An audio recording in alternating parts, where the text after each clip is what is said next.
The basic tools you're going to need will be some flat screwdrivers, a short one and a long one, a Torx Plus TP55 bit, a T20 Torx bit, and some basic metric sockets, wrenches, and ratchets.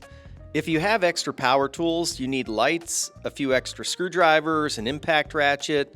Those will all be helpful if you have them, but they're definitely not necessary. Okay, moving under the truck, we're going to start with removing 3 plastic panels on each side of the truck. You've got a panel in the back, a panel in the middle, and a panel in the front. We're going to go ahead and start with the front panel. And starting with the fasteners, the first one we're going to go to is going to be a 10 millimeter metric socket. It's just a basic bolt that we're going to pull out right up here in the back of the panel. And then we're going to move to a T20, which is a Torx bit in the front. And you can remove all 3 of these fasteners, and then we'll move on to the next step.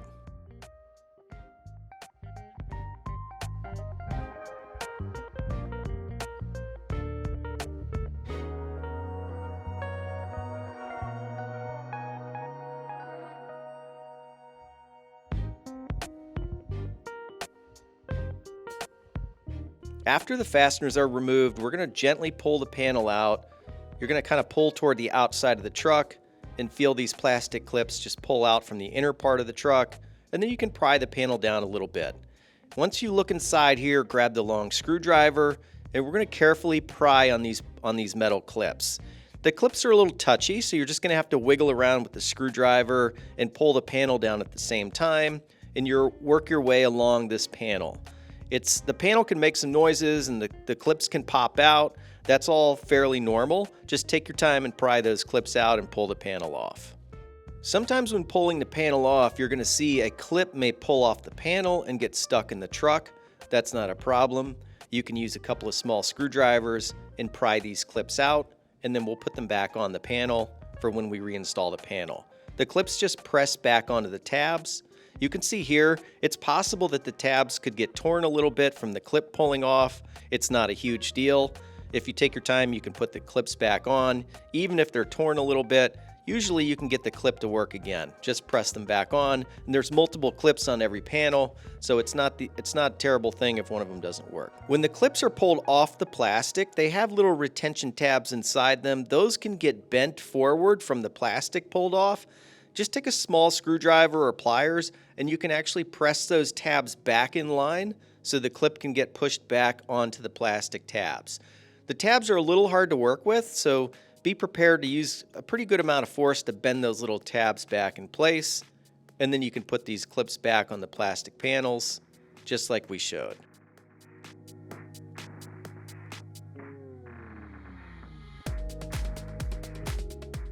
Next, we'll move to the back of the truck and take off the rear panel. This starts with a 10 millimeter socket. You remove the bolt, and then we can start to gently pry down this panel, starting in the front of the panel, working our way toward the back of the truck, carefully working the tabs out by pulling the panel a little bit and bending it to pull those tabs out. Just like the front panel, pry it down so we can expose the metal clips, get the screwdriver, and we can start to work each one of the clips down, carefully just twisting the screwdriver, pulling the panel down, pushing on the clip a little bit, and working your way from the front of the panel toward the back, one clip at a time.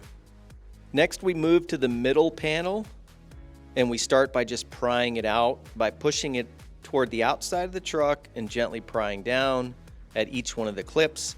The panel will easily pry out of the middle of the truck, and when you get to the end, you can pry it down again. In the same process with the screwdriver, just slowly start to work each one of the metal clips from the outside of the panel, working toward the other end of the panel.